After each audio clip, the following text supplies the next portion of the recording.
Queridos amigos y amigas, mi nombre es Alexandra Zamora. Bienvenidos a este canal. Y a los que ya nos conocemos, pues es un gusto tenerte con nosotros de nuevo. Hoy continuamos en esta serie de temas sobre la Navidad que le hemos llamado El Regalo.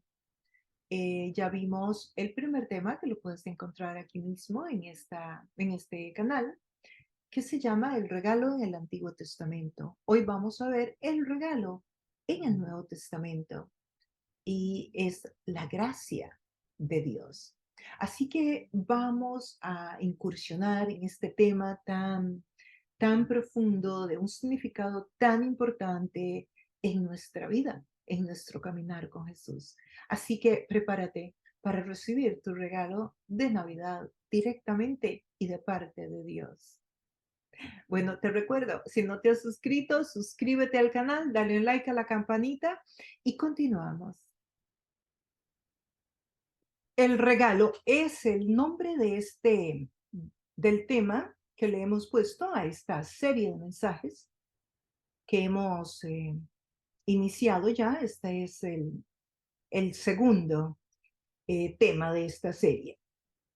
Y hoy lo veremos, el tema del regalo, en el Nuevo Testamento. La semana pasada, en el estudio anterior, lo hicimos en el Antiguo Testamento, lo estudiamos en el Antiguo Testamento. ¿Cuál es el regalo? ¿Cuál es el regalo al cual nos hemos estado refiriendo, tanto en el estudio anterior como en este? A la gracia. A la gracia. En el estudio anterior lo estudiamos en el Antiguo Testamento y estudiamos que las promesas de Dios sobre la gracia inician en el Antiguo Testamento. Hoy daremos unas pinceladas más para ir amarrando el tema entre el Antiguo y el Nuevo Testamento. El regalo para esta Navidad, para tu vida y para la mía, para la de tu hermano, para la de tu prima, la de tu hijo, la de tu abuelito, el regalo para esta Navidad debe ser la gracia. Y vamos juntos a entrar a estudiar y a entender qué es la gracia y cuál es el regalo que contiene la gracia. ¿Está la gracia en el Antiguo Testamento? Está en las esquinas del Antiguo Testamento, está en la sombra del Antiguo Testamento, está pringada por todo el Antiguo Testamento.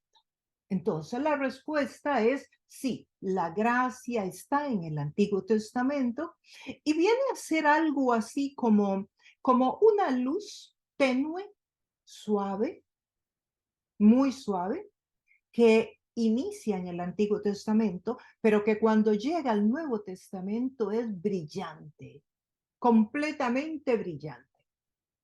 Pero en el Antiguo comienza en la sombra, en las esquinas, como pringuitas o pringaditas. Así es como se da.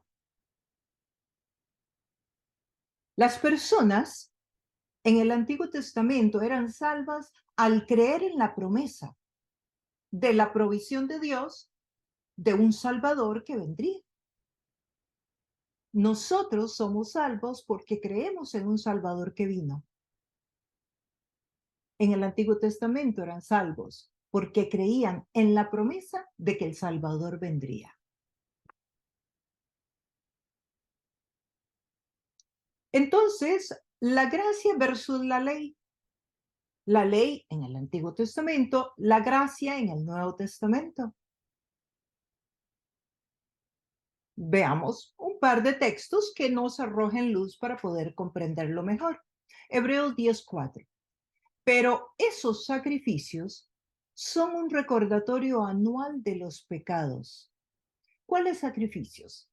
Los sacrificios de un cordero que se sacrificaba una vez al año por cada familia. Mandato de Dios al pueblo de Israel cuando el pueblo de Israel es liberto de la esclavitud en Egipto. Y Dios le da estas instrucciones a Moisés en la última plaga. En la plaga número 10 le dice, esto es lo que va a hacer cada familia, va a tomar un cordero que esté perfecto, que no tenga las orejitas malas, que no esté tuerto, que no esté cojo, que esté perfecto, y lo van a sacrificar y lo van a comer en familia. Algo bien interesante es que el pueblo de Israel hace toda esta ceremonia, mandato de Dios, y la tiene que continuar haciendo en todo el Antiguo Testamento. Durante todo el Antiguo Testamento, todo el tiempo del peregrinaje entre Egipto y la tierra prometida de Canaán, el pueblo de Israel va cumpliendo con este mandato a través de Dios, a través de Moisés. Entonces, a esos sacrificios se está refiriendo el libro de Hebreos, un libro posiblemente escrito por el apóstol Pablo, un libro profundísimo, exquisito desde la perspectiva de la gracia y la salvación. Dice, esos sacrificios son un recordatorio anual de los pecados. O sea que el sacrificio no era para perdón de pecados, era para recordar el pecado. Recordar que debía de ser pago un precio por ese pecado. No era para abolir el pecado, no era para limpiar del pecado.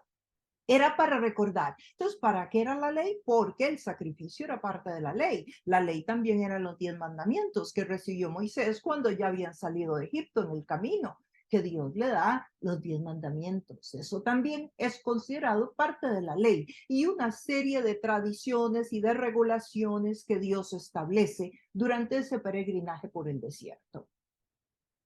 Y entramos al verso 4, acá mismo en Hebreos, ya que es imposible. O sea, el sacrificio era un recordatorio, el sacrificio animal, ya que es imposible que la sangre de los toros y de los machos cabríos quite los pecados. ¿Por qué? Porque también se sacrificaban otros animales. Y aquí nos lo deja con mucha claridad, porque es imposible. O sea, ese sacrificio, esa sangre derramada de animales en el Antiguo Testamento era un recordatorio. No era la expiación del pecado, porque no puede ser que una sangre de un animal quite el pecado. Y esto es esa sombra que yo les hablaba, la gracia en el Antiguo Testamento, porque aunque estamos leyendo un texto del Nuevo Testamento, este texto se está refiriendo a una actividad del Antiguo Testamento. Por eso les digo que está en las esquinas, está en las sombras, pero bueno, sigamos avanzando. La gracia, la palabra gracia, ya en el Nuevo Testamento, en griego, sí, la palabra charis, que significa regalo inmerecido. Eso significa. Un regalo que Dios nos da inmerecido. ¿Qué significa gracia? Que Dios te da a ti un regalo que tú no mereces y nunca vas a merecer. Eso es gracia. Y créanme que pareciera algo sencillo, pero es dificilísimo para los seres humanos en términos generales, desde luego, aceptar un regalo de este calibre, la vida eterna, por gracia. Si ustedes miran inclusive todas las religiones tienen una serie de requisitos para que la persona llegue a la vida eterna desde la perspectiva de cada religión, porque para el ser humano el participar, el pagar un precio es muy importante. Entonces es muy difícil recibir este regalo por gracia. Y de alguna manera el ser humano se encuentra aún en el cristianismo, en el protestantismo, tratando de ayudar a Dios, tratando de darle una ayudadita a Dios para entrar al cielo. Eh, es, es, es muy interesante ver este comportamiento nuestro desde la perspectiva humana. Por ejemplo, analicemos en una forma muy rápida, desde luego, el hinduismo.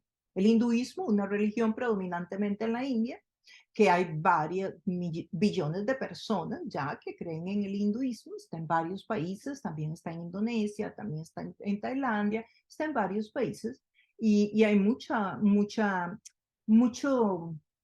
proselitismo del hinduismo, porque el hinduismo se ha ramificado inclusive aquí en Occidente. Lo encontramos en las comidas hoy, algunos rasgos del hinduismo, lo encontramos en gente que cree que su casa se limpia con el incienso, lo encontramos en personas que hacen limpiezas desde la perspectiva hinduista, pero hablemos del método salvífico hinduista.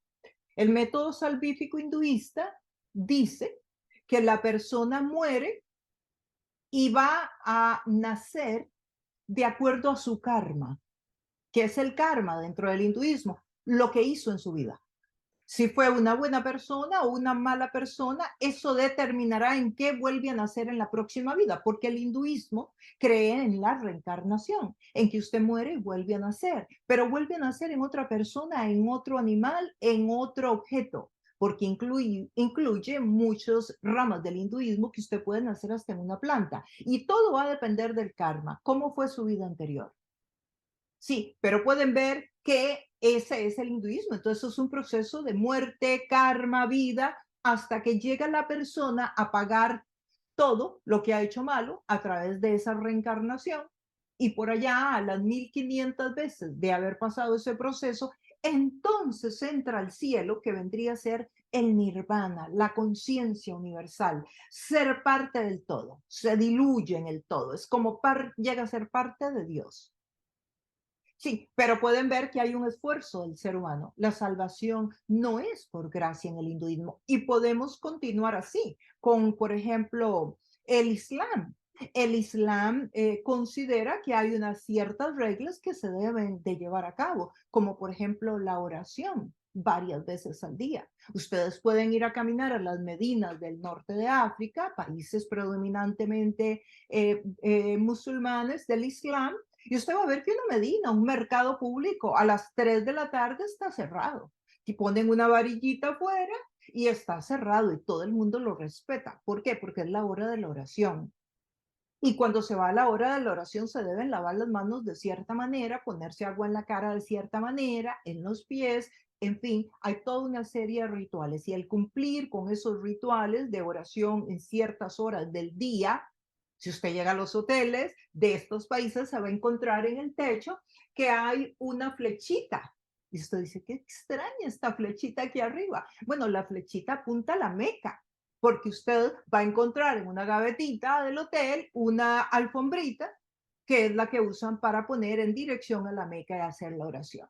También está el tema de las limosnas, es otro requisito dentro del Islam. La persona debe dar limosnas y todo eso y otras cositas más para entrar al cielo. Ven, pero siempre hay un trabajo del ser humano.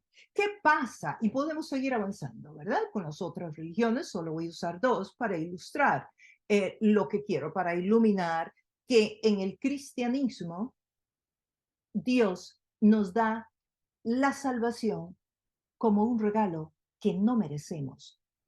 Nosotros no tenemos un trabajo que hacer para entrar al cielo. No tenemos que reencarnar 1500 veces, ni tenemos que orar estrictamente a tales horas del día en tal y tal posición mirando a la Meca. No, es gracia, es lo opuesto. La gracia es el regalo de Dios, un regalo inmerecido, y es un regalo que Dios le da a la humanidad, porque de tal manera amó Dios al mundo que dio a su Hijo Jesucristo para que muera. ¿Por quién? Por todo aquel que en él crea. Eso dice Juan 3:16. Entonces, es por la humanidad. Y entonces usted me dirá, Alexandra, entonces toda la humanidad es salva, porque Dios dio a su Hijo por todo ser humano. De tal manera amó Dios al mundo, que dio a su Hijo unigénito. Sí, fíjense que dio a su Hijo unigénito por toda la humanidad y ese es el regalo. Pero ahora vamos a ver que no todos los seres humanos reciben el regalo, pero no porque Dios no se los dio, sino porque ellos no lo toman. ¿Qué nos dice Efesios 2 del 4 al 9? Pero Dios, que es rico en misericordia, por su gran amor por nosotros, nos dio vida con Cristo, aun cuando estábamos muertos en pecados. Por gracia ustedes han sido salvados. Eso significa gracia. Dice que Dios es rico en misericordia, dar al que no lo merece, por su gran amor por nosotros, lo hizo por amor. ¿Y cómo lo hizo? Nos dio vida con Cristo. ¿Cuándo? Cuando ni siquiera teníamos ganas de estar con Él, cuando ni siquiera estábamos pensando buscarlo, cuando ni siquiera teníamos intenciones de averiguar o teníamos curiosidad por el Evangelio o por caminar y obedecer a Jesús. ¿Por qué? Porque Dios dio a su Hijo muchos años atrás. Tú ni habías nacido. O sea, no existíamos todavía en este cuerpo mortal, pero Dios dio a su Hijo por todo ser humano. Estábamos muertos hace 10, 15, 20 años. Tal vez tú ni siquiera estabas considerando estar aquí estudiando la palabra de Dios. A eso se refiere el texto. Por gracia, por un regalo inmerecido, ustedes han sido salvados. Y en unión con Cristo Jesús, Dios nos resucitó. O sea, que si estamos en Cristo, que si hemos creído en Cristo, que si hemos creído que Jesús es Dios y que vino a la tierra a salvarnos a través de su sacrificio en la cruz, dice que si estamos ahí en unión con Cristo, Dios nos resucita y nos hace sentar con Él en las regiones celestiales. Pero vean qué interesante, aquí está escribiendo Pablo de nuevo, y Pablo está hablando en tiempo pasado, como que ya es un hecho, ya es un hecho. Nos resucitó, nos hizo sentar con Él en regiones celestiales. Porque para Pablo es una realidad, como lo debe ser para ti y para mí. Para mostrar en los tiempos venideros, o sea, en el futuro, la incomparable riqueza de su gracia, de nuevo gracia, regalo que no merecemos, que por su bondad derramó sobre nosotros, la derramó, ¿dónde la derramó? En Cristo Jesús. ¿Ven cómo le da todo el crédito a Jesús? O sea, si alguien no está en Cristo, no tiene la gracia. Si alguien no está en Cristo, no tiene nada. Porque en realidad Dios todo se lo da a Jesús. Y si alguien quiere lo que Dios quiere dar, tiene que entrar en Cristo. Ustedes no ven en ninguna parte que Dios diga, y a ustedes, los seres humanos, yo les voy a dar. No dice, de tal manera amó Dios al mundo que ¿qué? Que dio a su Hijo. Sí, todo es a través del Hijo. Todo es a través del Hijo. Todo.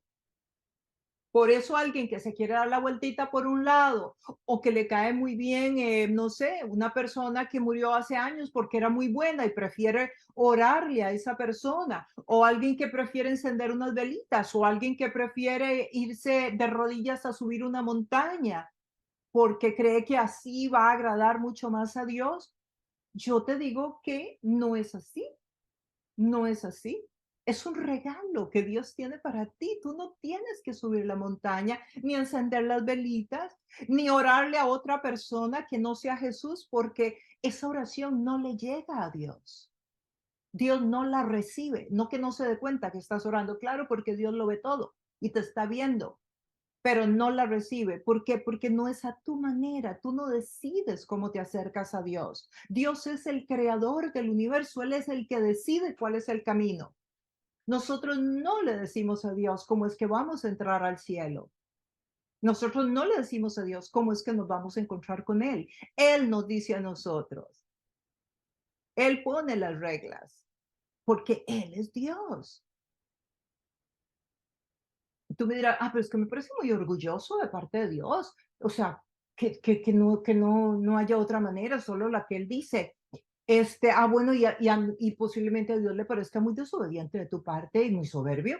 Creer que Él que hizo los árboles, el mar, las estrellas, te hizo a ti en el vientre de tu madre y ahora tú le vienes a decir cómo es que se debe de llevar a cabo el plan de salvación. Aquí nos continúa diciendo que es y en unión con Cristo. Todo que resucitamos y que vamos a estar en regiones celestiales. Hay que estar en Cristo. Hay que haber creído en Cristo. Cristo, Jesús es la puerta. Él es el camino, Él es la verdad, Él es la vida y nadie va al Padre si no es por Él. Así es. Y la llave para entrar por esa puerta se llama gracia. es la gracia. Ahora, para mostrar en los tiempos venideros la incomparable riqueza de su gracia, que por su bondad derramó sobre nosotros en Cristo Jesús. Porque por gracia ustedes han sido salvados. ¿Mediante qué? La fe. Más bien, la fe podría ser la llave, la puerta es la gracia. Y la fe vendría a ser la llave para abrir esa puertita. Usted tiene que, lo único que usted tiene que hacer es creer lo que ahorita usted está leyendo en este texto bíblico, ni siquiera Alexandra. No. De hecho, jamás creerme a mí, cree lo que dice la Biblia. Usted cree el texto bíblico. Y si usted cree el texto, si usted me dice, es que me cuesta creer, bueno, pues dile a Dios que te cuesta creer, no es que Él te está escuchando, que Él sabe las luchas que estás viviendo en tu corazón, en tu razonamiento. Él lo sabe, si Él conoce todo. Dice que ni una hoja de un árbol se cae sin que Él lo tenga, lo note. No vas a ver la lucha que tú estás viviendo para poder creer. Tus dudas, tus confusiones, el montón de cuestionamientos que tienes. Pero el tema es que es por fe. O sea, que tu cuota de responsabilidad en todo este plan de salvación, imagínate, para vivir la eternidad en el cielo, solo tienes que creer que Jesús es Dios, que Dios se hizo hombre en Jesucristo y que murió en una cruz para sustituir aquel animal que el pueblo de Israel sacrificaba una vez al año. Jesús viene a ser el cordero inmolado que quita el pecado del mundo, una vez y para siempre. Y ahí se acabó el ritual del sacrificio de animales y el derramamiento de sangre, que era requisito para limpiarnos del pecado de Adán y Eva, también llamado pecado original. Esto no procede de ustedes, dice, sino que es el regalo de Dios. Y eso es. Este es tu regalo de Navidad. Esto sí es un regalo para la eternidad. Y hoy que todas las cosas se evalúan, que compras una lámpara y ya no es como antes, que te duraba la lámpara 15 años, hoy te dura la lámpara 2, 3 años y hay que comprar otra. Bueno, yo te digo, el regalo de Dios sí que dura, sí que es eterno. No tienes que volver a tomar otro, no tienes que volver a buscar otro. Y es una vez y es para siempre. Dice que no es por obras, dice ahí el verso 9, lo lees, no es por obras. O sea, usted no entra al cielo porque usted es muy bueno o muy buena, o porque usted da limosnas como los musulmanes. No. O porque como los hinduistas, usted está sometido al karma y no pelea. Nace en una familia enferma o en una familia muy pobre, usted acepta su karma, que usted tiene que nacer en esa familia y ahí vive usted pobre sin tratar de superarse mucho para pagar el karma. Eso hacen los hinduistas, ¿sabías? Esas son las obras. Tienen diferente forma en cada religión, pero son obras. Son obras para ayudarle a Dios, para darle un empujoncito a Dios, para darle una ayudadita a Dios para que nos abra la puerta para el cielo. En cada religión diferente. Dice, para que nadie se jacte. Dice que es un regalo, que no es por obras, para que nadie se jacte. Sí, no es ni el que reza mucho, no es ni el que canta mucho, no es ni el que se sabe la Biblia de memoria. No, para nada. No es el que da muchas ofrendas o el que da muchos diezmos, ni tampoco el que da muchas limosnas. No son los buenos los que entran al cielo. No, son los que creen que Jesús es Dios y que vino a morir a una cruz. Esos son los que entran al cielo. La vida eterna está en Cristo Jesús, no está en tus obras. Ahora tú me dirás, y entonces las obras no valen nada. Claro que valen, pero no son el pase para el cielo. Las obras son una expresión de aquella persona que ha vivido y que ha tenido un encuentro personal con Cristo, que lo veremos en los próximos versículos.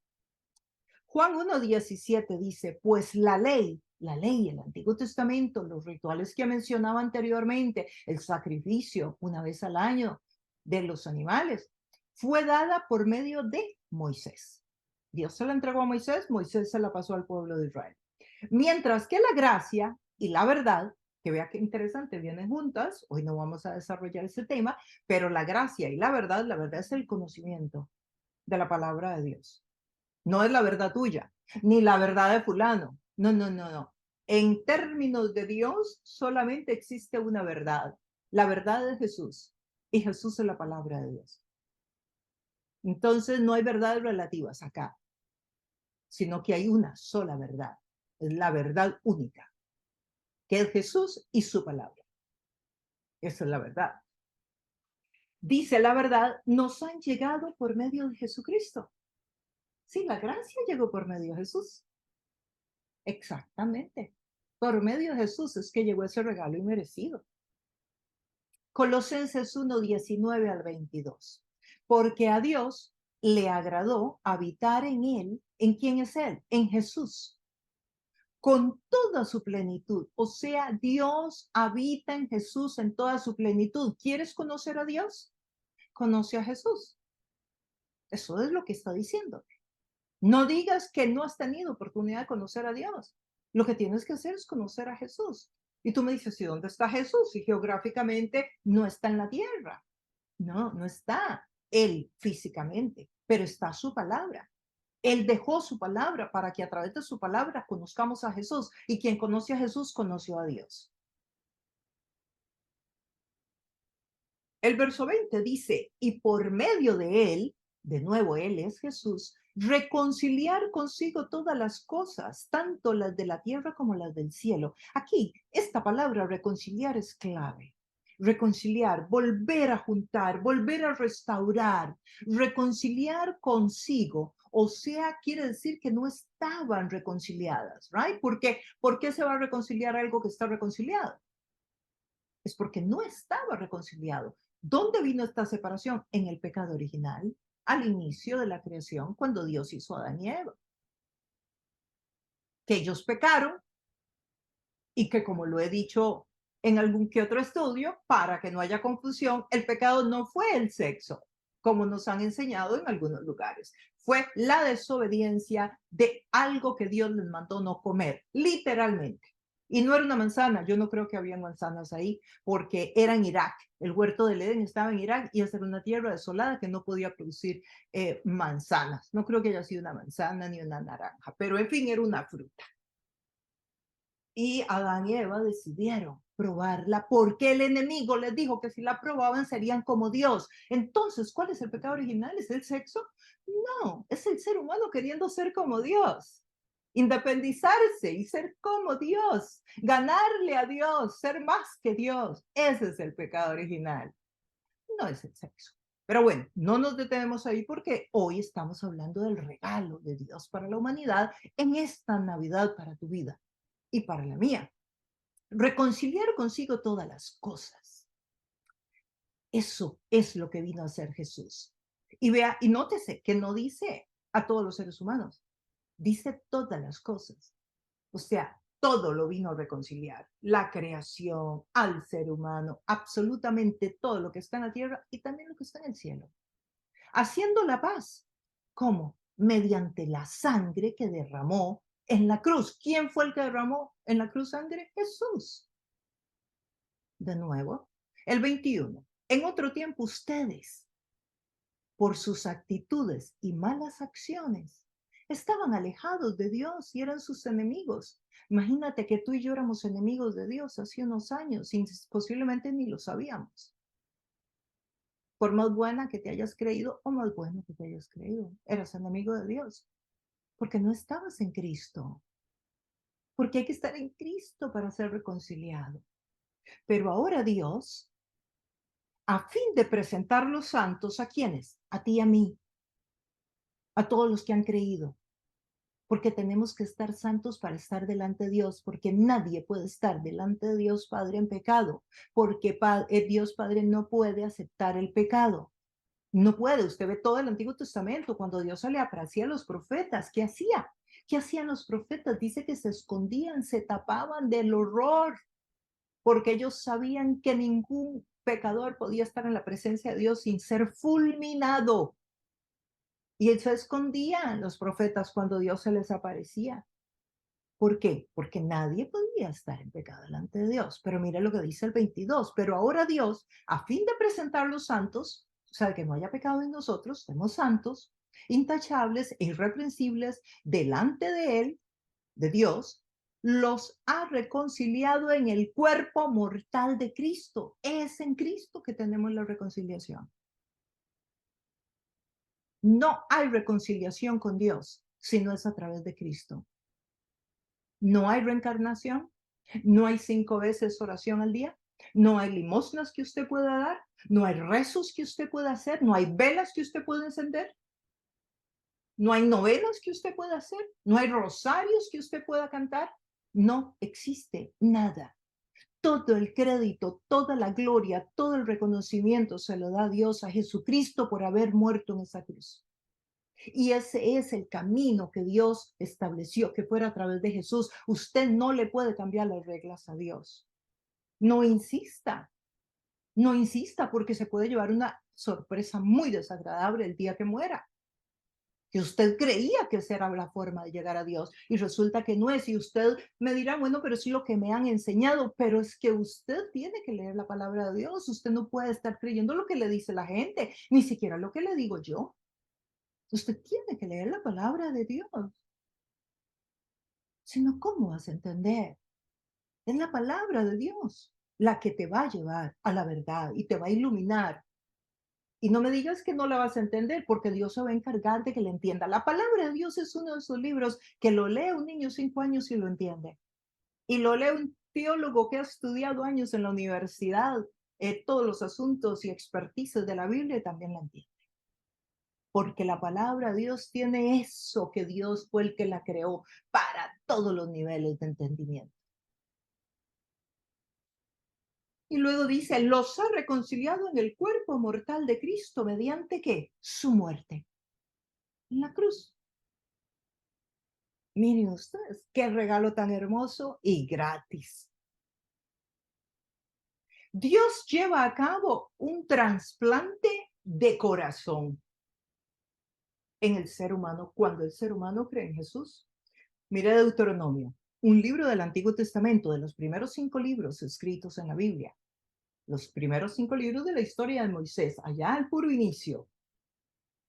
Mira, el 36. El Señor tu Dios circuncidará tu corazón y el de tus descendientes. Hay promesa para tu familia ahí. Para que lo ames con todo tu corazón, con toda tu alma y así tengas vida. Ya desde el Antiguo Testamento, esa sombra, esas pringaditas de gracia se encontraban en diferentes partes. Es cuestión de tener ese tacto espiritual para encontrar esas perlitas en el Antiguo Testamento, que te cuento que no son tan poquitas y a veces no son tan pequeñitas, ni están tan en la esquinita. Es cuestión de aprender a verlas.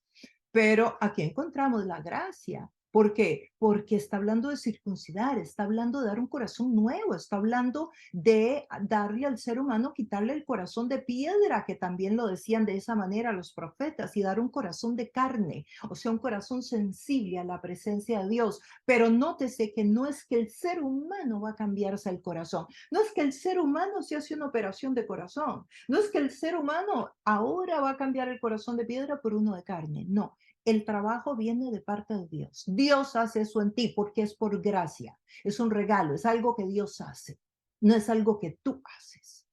Porque tú no puedes cambiarte el corazón. Tú no puedes hacer ese cambio de la salvación en ti. Es un trabajo que solamente lo hace el cirujano espiritual más grande que ha existido y existirá. Y es nuestro Dios. Es nuestro Dios. Y dice que entonces lo amaremos con todo el corazón y con toda nuestra alma.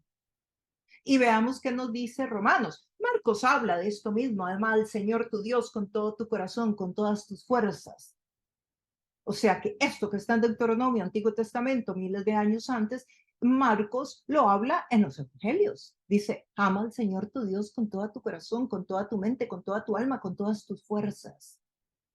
¿Pero por qué? Porque ahora tenemos un corazón. circuncidado. La circuncisión significa trasplantado, un corazón nuevo, una transformación hecha por Dios a través del sacrificio de Cristo y el trabajo del Espíritu Santo en nuestra vida. Esa es la circuncisión, que en el Antiguo Testamento al pueblo de Israel se circuncidaban los hombres, como una representación de lo que estoy hablando acá, de la circuncisión del corazón. Por eso, cuando los apóstoles llegan en el libro de Hechos y predican a los gentiles, ya no les piden que se circuncisen, porque la circuncisión la hace el Espíritu Santo en el corazón del ser humano. En Romanos 10 al 13 dice, porque con el corazón se cree para ser justificado. Miren qué sencillo. Usted cree con qué, con el corazón. Pero ¿quién le circuncidó el corazón? Dios. Dios puso en usted el deseo de que ahora usted pueda creer para ser justificado. Dice, y con la boca se confiesa para ser salvo. O sea, que la salvación está así de cerca tuyo. Está así de cerca tuyo. Solo tienes que creer. Solo tienes que creer. Y tú me dirás, pero es que no creo. Bueno, dile a Dios que quieres creer, que te ayude a creer y vas a ver que te lo da. Cuando yo empecé con Jesús, yo no creía. Tenía 40,000 dudas de todo, de la Biblia, de todo. Es más, por eso estudié teología, porque tenía dudas. Yo no estudié teología para enseñar la Biblia. Yo estudié teología para responder a todas las preguntas que me surgieron y no creía y no quería que me engañaran con cuentos, historias. Entonces yo la estudié. Y así terminé siendo maestra de la palabra de Dios y teóloga, etc. El verso 11. Así dice la escritura, todo el que confía en él no será defraudado. ¿Ves? ¿Ves? Confía, confía. Dile, a ver, yo no creo todo esto, me parece impresionante, pero yo voy a dar un paso de fe y voy a creer. Dale un chance a Dios. Mira lo que dice el texto. Todo el que confía en él no será defraudado. No hay diferencia entre judíos y los que no son judíos. ¿Ves? Llega un momento en que sí, Dios en el Antiguo Testamento escoge un pueblo, forma un pueblo, lo crea, lo hace, lo forma, para a través de ese pueblo darse a conocer a los demás pueblos vecinos. Pero ya en el Nuevo Testamento, que es el libro de Romanos, un libro que habla de la gracia, de la salvación, tremendamente, eh, escrito por Pablo también, ya aquí habla de que los judíos y los no judíos, pues el mismo Señor es Señor de todos, dice aquí Pablo, de los judíos y de los no judíos. ¿Por qué? Porque ya vino Jesús. El Antiguo Testamento, el pueblo de Israel tenía que vivir de un sacrificio, de un animal una vez al año por sus pecados. Pero cuando vino Jesús, Él fue el sacrificio. Y aquí se los está diciendo Pablo a los romanos, que eran un grupo gentil, era Roma en la época del Imperio Romano. A ellos es a quienes está hablando Pablo acá. Dice, no hay diferencia entre judíos y los no judíos, pues el mismo Señor es Señor de todos y bendice abundantemente a cuantos lo invocan. ¿Te puedes imaginar que lo único que tienes que hacer es invocarlo ahí donde estás? Nada más. ¿Te puedes imaginar tú lo que sería que un día llegues a la presencia de Dios y no te dejen entrar al cielo porque no hiciste esto que estás escuchando hoy? Invocarlo y ya no tienes reversa, ya no hay marcha atrás, ya no puedes hacer nada. Y olvídate de que la gente que quedó en la tierra te puede dar una manita cuando tú estés por allá. Eso no es real y tampoco está en la Biblia. Imagínate si fuera así. Qué maravilla, ¿verdad? Los millonarios dejarían un montón de cosas arregladas, hacen maldades aquí, se mueren y dicen, no hay problema, aquí dejo todo esto arreglado para que yo luego entre al cielo, porque por obras yo pago todo lo que haya que pagar aquí en la tierra. No, no es así, no es así. El verso 13, porque todo el que invoque el nombre del Señor será salvo. Es todo lo que tienes que hacer, invocar el nombre de Jesús. Porque aquí la palabra Señor no es Dios, es Jesús, porque es que Dios le da todo el crédito a Jesús, todo. Claro, ¿cómo no se lo va a dar si fue el que se echó el problemón de la cruz? Usted no ve a Dios en ninguna parte de la Biblia dándole crédito a nadie, ni siquiera a la mamá de Jesús, que fue una mujer santa, consagrada y que Dios la usó tremendamente para traer al Salvador del mundo. Pero usted no ve en ningún texto bíblico a Dios Padre dándole crédito diciendo que es a través de ella que entramos al cielo. En ningún lugar, en ningún lugar.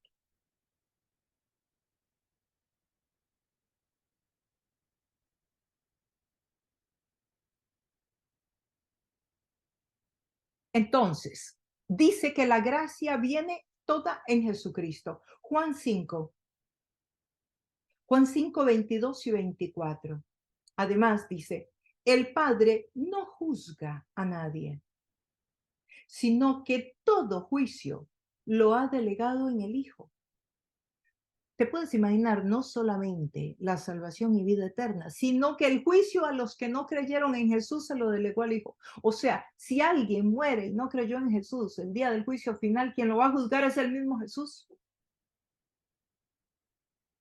Eso está diciendo. El Padre no juzga a nadie, sino que todo juicio lo ha delegado en su Hijo, para que todos honren al Hijo como lo honran a Él. O sea que una persona que no cree es juzgada automáticamente, pero no porque hizo malas cosas. El peor de todos los pecados de un ser humano es no haber creído en Jesús. El que se niega a honrar al Hijo no honra al Padre que lo envió. Sí, porque el Padre fue el que envió al Hijo. Entonces, si usted no cree en el Hijo, tampoco cree en el Padre. Usted no puede decir que usted cree en Dios si no cree en Jesús, porque la Biblia dice que no. La Biblia dice que si usted quiere creer en Dios, usted tiene que creer en Jesús primero. La Biblia dice que usted llega al Padre a través del Hijo. En ninguna parte dice que usted llega al Hijo a través del Padre.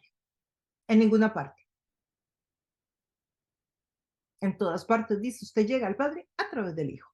Les aseguro que el que oye mi palabra y cree al que me envió, tiene vida eterna. O sea, el que oye mi palabra y cree esto que yo estoy predicando, pero no porque yo lo predico, sino que usted lo está leyendo ahí. El que cree al que me envió, dice Jesús, tiene vida eterna. Así de sencillo, por gracia. Ese es el regalo. Y no será juzgado, sino que ha pasado de la muerte a la vida. Eso significa. Eso es lo que significa. A eso se refiere este regalo maravilloso que Dios le ha dado al ser humano, que es, como sabemos, algo que Dios hizo para el ser humano muchos años atrás, pero muchos, muchos años atrás.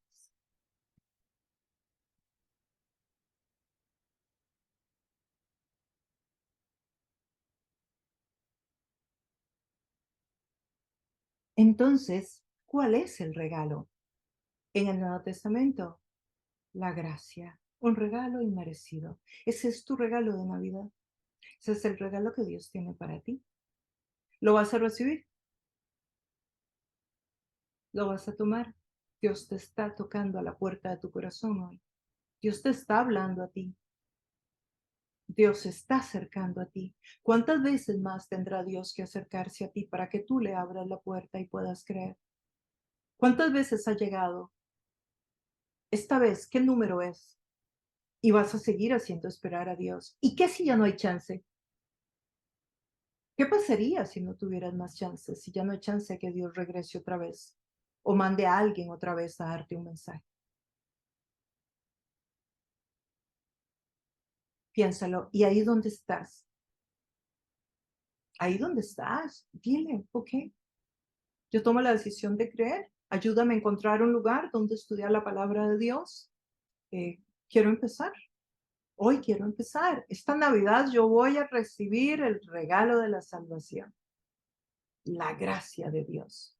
Un regalo que yo no merezco, pero que Jesús conquistó por mí en la cruz. Que Dios te ayude a entender sus misterios y te dé la humildad para poder tomar esa decisión. Que Dios te dé sabiduría. Que el Espíritu Santo te ayude a que puedas tener un encuentro personal con Jesucristo y tu vida sea transformada, tu corazón sea circuncidado, que Dios haga un trasplante de corazón en tu vida, te dé un nuevo corazón y tengas un nacimiento de nuevo, pero no un nacimiento de la carne, sino un nacimiento del Espíritu y puedas un día entrar a la presencia de Dios.